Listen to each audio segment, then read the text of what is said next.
All right. Thank you for joining us this afternoon. We're Group 5, and this afternoon we're going to speak on our nutrition integration proposal, which is going to be Smart Choices. This is a nutrition wellness program designed to help create specific, measurable, achievable, relevant, and time bounding health choices in order to strengthen healthy eating behaviors in the workplace. And that workplace that we're going to be choosing is going to be the Publix of Boone, North Carolina. And with choosing these employees, we're going to be teaching them how to integrate healthy habits into their daily routines. And in order for an applicant to be qualified to go throughout the process of this project, we're going to have to make sure that the person, of course, is an employee of Boone, North Carolina, of Publix, excuse me, and they need to be full-time or part-time, ages 15 or older, and they must attend one workshop per week over the span of 8 weeks.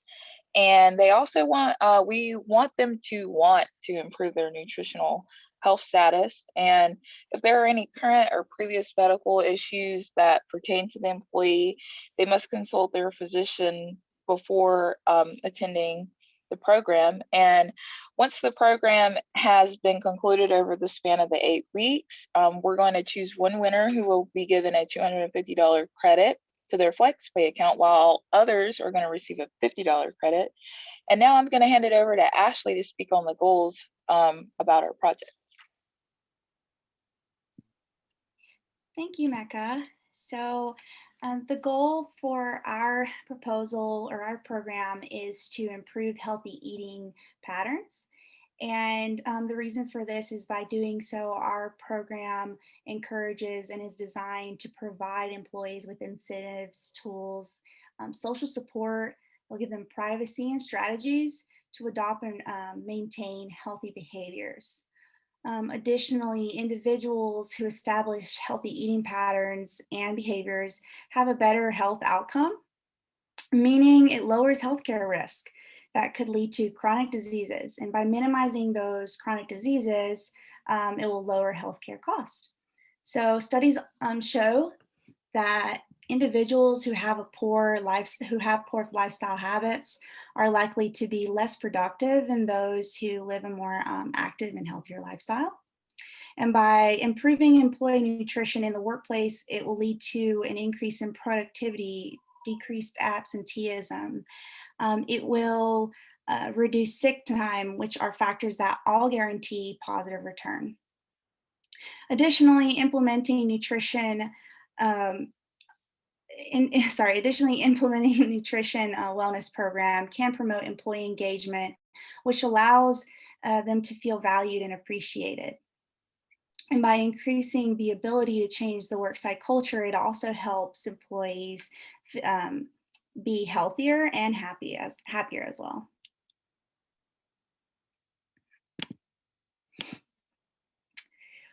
So there's some research, other research that shows and validates a healthy diet that prevents chronic disease. New research shows that eating a diet high in fruits and vegetables can produce better cardiovascular health. Potassium, magnesium, and fiber are key nutrients in fruits and vegetables, so that'll boost heart health.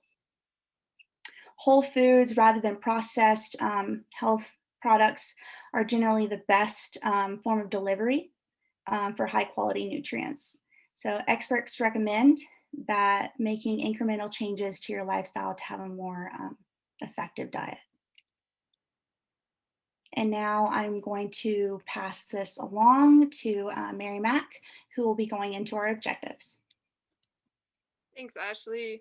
So our first objective for our participants in this proposal is for them to increase their consumption of fruits, vegetables, and whole grains. So one way that we'll be monitoring that is we are asking the participants to log all of the food that they eat over the 8-week period. And so along that first week, we will take that information and upload it into the ESHA software. And that'll allow us to establish a baseline for all of our participants. And then additionally, we will ask them to take pictures of their foods, specifically, fruits, vegetables, whole grains, on Mondays and Wednesdays of each week. And then we will continue to monitor the progress along the journey. So our second objective is to get our participants to decrease the amount of saturated fats that they're consuming to 10% or less. So like I said before, we'll be establishing the baseline, asking them to log all of their food over the 8-week period, and we will ask them to take pictures like before, but this time on Tuesdays and Thursdays for their food diaries. And we will continue to monitor the progress. Now moving into the methods and activities that we'll be asking our clients to perform. So first, over here on the left, you'll see the My Plate diagram. We'll actually be giving our participants an actual plate for them to reference whenever they're creating their meals. And then, as you see on the right, we'll be teaching them about food labels, about nutrition facts, good things to look for whenever you're building your meals. And we'll also be giving them a water bottle so that they can track their water intake, which is another thing that My Plate allows them to do. So now I'll be handing it over to Heather with some more activities. Thank you, Mary Mac. So to continue with our methods and activities, the participants are going to be introduced and taught how to utilize food tracking through the My Plate Plan food journal. And the picture to the left is an accurate representation of what that's going to look like for them. They're going to be taught how to utilize this journal during the first week of the program to ensure that they have those skills so we can accurately measure their progress over the course of the 8-week program. And these journals are going to be printed out and dispersed during meetings for the participants to keep up with each week. Additionally, there will be classes held during the second half of the program, which would be weeks 4 through 8, to teach and demonstrate various cooking techniques and skills, such as roasting, baking, and steaming. So to evaluate the participants, a pre-survey will be administered before the first meeting, kind of as a baseline measure to know where they all started. And this survey will ask specific questions regarding their typical eating habits, as well as their general knowledge of nutrition. Over the course of the 8 weeks, participants will send their daily food logs via survey, and that data will be inputted into the ESHA software. From there, the ESHA software will specifically break down the overall fruit, vegetable, whole grain, and saturated fat consumption through percentages. They're also going to be asked to measure their ability to demonstrate various cooking techniques and skills that they learn throughout the workshops. And participants will also be highly encouraged to attach pictures of their meals displaying the 3 food groups at the end of their surveys. And these pictures will be displayed on an online platform only accessible to the fellow participants in order to promote a collaborative environment. And then finally, the post-survey will be compared to the overall data during the 8 weeks to measure their overall nutrition improvements. And now I'm going to hand it over to Paula so she can talk more in depth about the ESHA evaluations. Thank you, Heather. This is where expertise comes in, and we take the food records and input the data into the food processor program for all 4 days. It then will make reports based on the criteria that we choose to specify, such as examples like this. This is an example of the ESHA food input evaluation taken from a 47-year-old female with a recommended caloric intake of 2,000 calories a day from My Plate. This chart is showing the recommended increase for her daily intake values for best health outcomes. This is an example of using the ESHA evaluations for objective number 1. This is an example of the My Plate intake versus the recommendations. The information is evaluated from the daily food journals for a baseline, which is provided in week 1. And then we provide them feedback in week 2 with the intakes of the grain, vegetables, fruit, dairy, and protein. This chart summarizes what amounts of foods are eaten daily and makes a recommendation of which foods need to be eaten for the My Plate food plan to encourage healthy eating behaviors. This is an example of using the ESHA evaluation for objective number 1 and increasing intake of fruits, vegetables, and grains.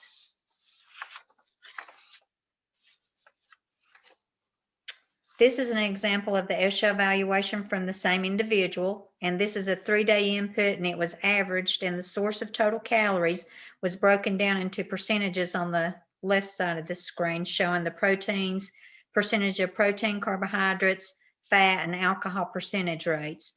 The source of calories from the saturated fat, monofats, polyfats, trans fatty acids, and others is broken down.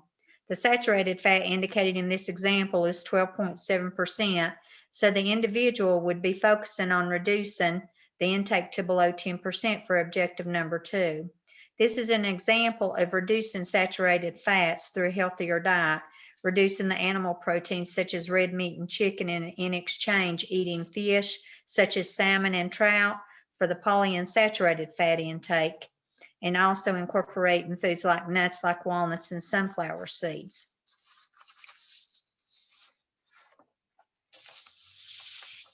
Smart Choices staff are board certified dietitians of North Carolina and members of the Academy of Nutrition and Dietetics, as well as being ServSafe certified. This is the conclusion of our proposal for Smart Choices Wellness Program for Publix of Boone, North Carolina. Thank you for your time and participation.